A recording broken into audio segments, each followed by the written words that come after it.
Chapter 3. The Wood Between the Worlds. Uncle Andrew and his study vanished instantly. Then, for a moment, everything became muddled. The next thing Diggory knew was that there was a soft green light coming down on him from above and darkness below. He didn't seem to be standing on anything or sitting or lying. Nothing appeared to be touching him. "I believe I'm in water," said Diggory. "Or underwater." This frightened him for a second, but almost at once he could feel that he was rushing upwards. Then his head suddenly came out into the air. He found himself scrambling ashore, out onto the smooth, grassy ground at the edge of the pool. As he rose to his feet, he noticed that he was neither dripping nor panting for breath, as anyone would expect after being underwater. His clothes were perfectly dry. He was standing by the edge of a small pool, not more than 10 feet from side to side, in a wood. The trees grew close together and were so leafy that he could get no glimpse of the sky. All the light was green light that came through the leaves, but there must have been a very strong sun overhead, for this green daylight was bright and warm. It was the quietest wood you could possibly imagine. There were no birds, no insects, no animals, and no wind. You could almost feel the trees growing. The pool he had just got out of was not the only pool. There were dozens of others. A pool every few yards as far as eyes could reach. You could almost feel the trees drinking the water up with their roots.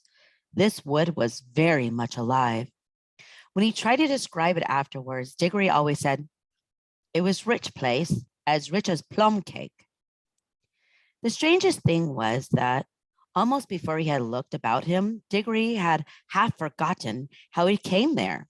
At any rate, he was certainly not thinking about Polly or Uncle Andrew or even his mother.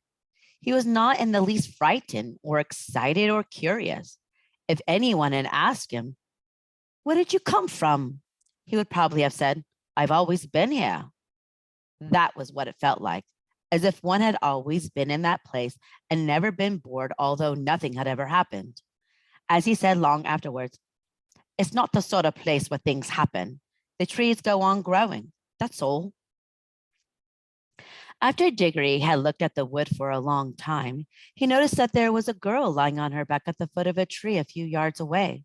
Her eyes were nearly shut, but not quite, as if she were just between sleeping and waking. So he looked at her for a long time and said nothing. And at last she opened her eyes and looked at him for a long time, and she also said nothing. Then she spoke in a dreamy, contented sort of voice. "I think I've seen you before," she said. "I rather think so too," said Diggory. "Have you been here long?" "Oh, always," said the girl. "At least, I don't know, a very long time." "So have I," said Diggory. "No, you haven't," she said. "I've just seen you come up out of that pool." "Yes, I suppose I did," said Diggory with a puzzled air. "I'd forgotten." Then, for quite a long time, neither said any more. "Look here," said the girl presently. "I wonder, did we ever really meet before? I had a sort of an idea, a sort of a picture in my head of a boy and a girl like us, living somewhere quite different and doing all sorts of things. Perhaps it was only a dream." "I've had that same dream, I think," said Diggory, "about a boy and a girl living next door, and something about crawling among rafters. I remember the girl had a dirty face." "Aren't you getting it mixed? In my dream, it was the boy who had the dirty face." "I can't remember the boy's face," said Diggory, and then added, "Hello, what's that?" "Why, it's a guinea pig," said the girl. And it was a fat guinea pig nosing about in the grass. But round the middle of the guinea pig there ran a tape, and tied onto it by the tape was a bright yellow ring. Look, look, cried Diggory. The ring. And look, you've got one on your finger. And so have I. The girl now sat up, really interested at last. They stared very hard at one another, trying to remember. And then, at exactly the same moment, they shout out, Mr. Ketterley! And he shouted out, Uncle Andrew. And they knew who they were, began to remember the whole story. After a few minutes hard talking, they had got it straight. Diggory explained how beastly Uncle Andrew had been. Well, what do we do now? Said Polly. Take the guinea pig and go home? There's no hurry, said Diggory with a huge yawn. Oh, I think there is, said Polly. This place is too quiet. It's so dreamy. You're almost asleep. If we once give in to it, we shall just lie down and drowse forever and ever. It's very nice here, said Diggory. Yes, it is, said Polly, but we've got to get back.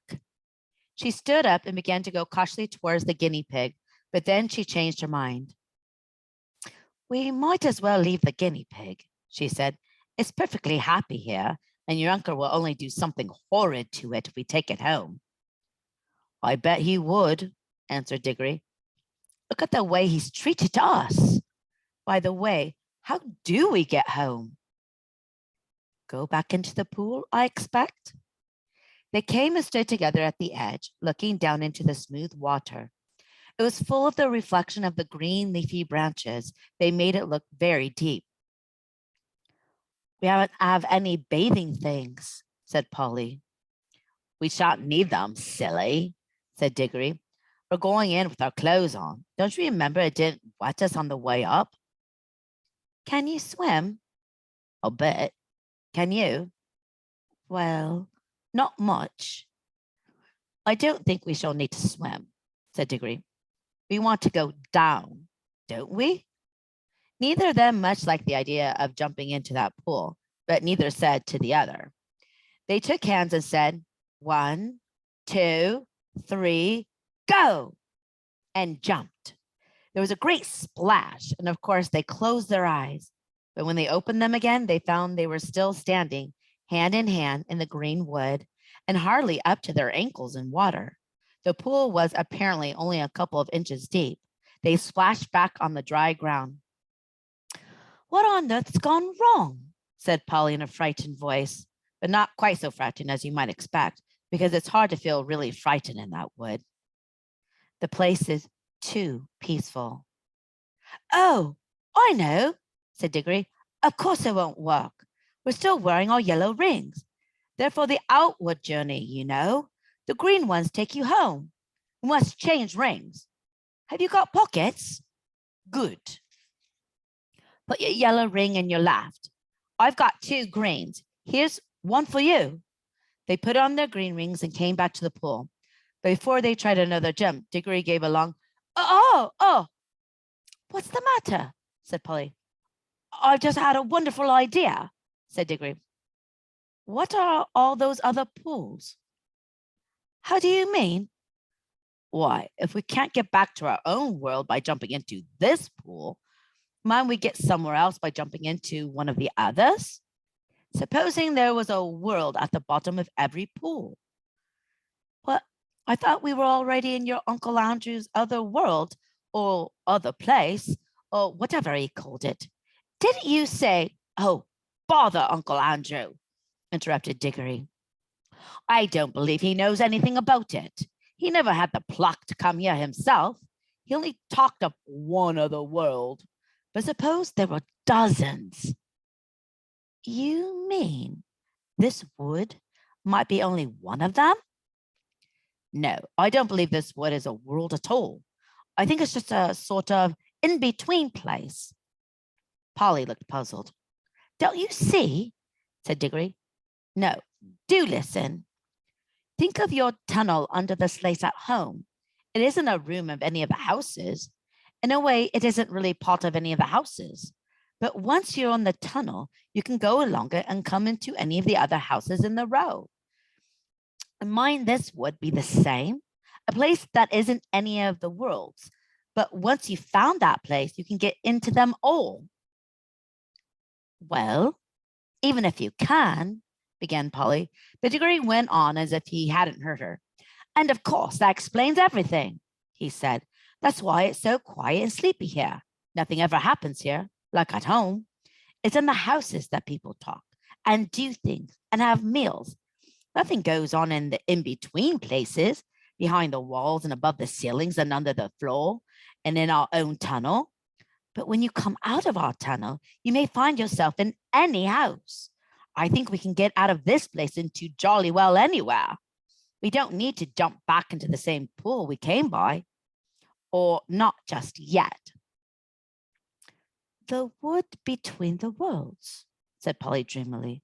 Sounds rather nice. Come on, said Diggory. Which pool shall we try?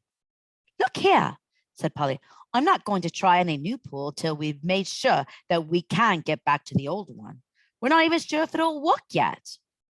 Yes, said Diggory, and get caught by Uncle Andrew and have our rings taken away before we had any fun? No thanks. Couldn't we just go part of the way down into our pool? Said Polly. Just to see if it works? Then if it does, we'll change rings and come back up again before we're really back into Mr. Kettlery's study. Can we go part of the way down? Well, it took time coming up. I suppose it'll take a little time going back. Diggory made a fuss about agreeing to this, but he had to in the end because Polly absolutely refused to do any exploring in the new worlds until she made sure about getting back into the old one. She was quite as brave as he was some dangers, wasps, for instance, but she was not so interested in finding out things nobody had ever heard of before. For Diggory was the sort of a person who wants to know everything, and when he grew up, he became the famous Professor Kirk, who comes into other books. After a good deal of arguing, they agreed to put on their rings. Green for safety, said Diggory. So you can't help remembering which is which. And hold hands and jump. But as soon as they seemed to be getting back to Uncle Andrew's study, or even to their own world, Polly was to shout, change! And they would slip off their greens and put on their yellows. Diggory wanted to be the one who shouted, change! But Polly wouldn't agree. They put on the green rings, took hands, and once more shouted, 1, 2, 3, go! This time it worked. It was very hard to tell you what it felt like, for everything happened so quickly. At first, they were bright lights moving about in a black sky. Diggory always thinks these were stars, and even swears they saw Jupiter quite close. Well, close enough to see its moon. But almost at once, there were rows and rows of roofs and chimney pots about them, and they could see St. Paul's and knew they were looking at London, but you could see through the walls of all the houses. Then they could see Uncle Andrew, very vague and shadowy, but getting clearer and more solid looking all the time, just as if he were coming into focus. Before he became quite real, Polly shouted, change! And they did change. And our world faded away like a dream, and the green light above grew stronger and stronger, till their heads came out of the pool and they scrambled ashore. And there was the wood all about them, as green and bright and still as ever. The whole thing had taken less than a minute. There, said Diggory, that's all right. Now for the adventure. Any pool will do. Come on, let's try that one. Stop, said Polly. Aren't we going to mock this pool? They stared at each other and turned quite white as they realized the dreadful thing that Diggory had just been going to do.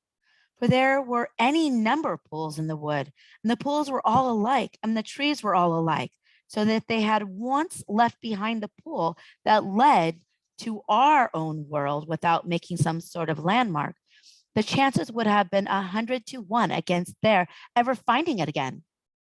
Diggory's hand was shaking as he opened his penknife and cut out a long strip of turf on the bank of the pool. The soil, which smelled nice, was of a rich reddish brown and showed up well against the green. It's a good thing one of us has come to sense, said Polly. Well, don't keep on gassing about it, said Diggory. Come along. I want to see where's the one of the other pools. and Polly gave him a pretty sharp answer, and he said something even nastier in reply. The quarrel lasted for several minutes, but it would be dull to write it all down. Let us skip on to the moment at which they stood with beating hearts and rather scared faces on the edge of the unknown pool with their yellow rings on and held hands and once more said, 1, 2, 3, go! Splash! Once again, it hadn't worked. This pool, too, appeared to be only a puddle. Instead of reaching a new world, they were only got their feet wet and splashed their legs for the second time that morning. If it was morning, it seems to be always the same time in the wood between the worlds. Blast and botheration, exclaimed Diggory. What's gone wrong now? We put our yellow rings on all right. He said yellow for the outward journey. Now the truth was that Uncle Andrew, who knew nothing about the wood between the worlds, had quite a wrong idea about the rings. The yellow ones weren't outward rings, and the green ones weren't homeward rings, at least not in the way he thought. The stuff of which both were made had all come from the wood. The stuff in the yellow rings had the power of drawing you into the wood.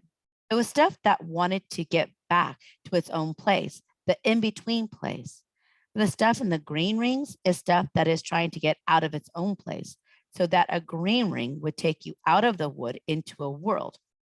Uncle Andrew, you see, was working with things he did not really understand. Most magicians are. Of course, Diggory did not realize the truth quite clearly either, or not till later. But when they all talked it over, they decided to try their green rings on the new pool just to see what happened. Well, I'm game if you are, said Polly. But she really said this because in her heart of hearts, she now felt sure that neither kind of ring was going to work at all in the new pool, and so there was nothing worse to be afraid of than another splash. I'm not quite sure that Diggory had not the same feeling. At any rate, when they had both put on their green rings and come back to the edge of the water and taking hands again, they were certainly a good deal more cheerful and less solemn than they had been the first time. 1, 2, 3, go, said Diggory, and they jumped.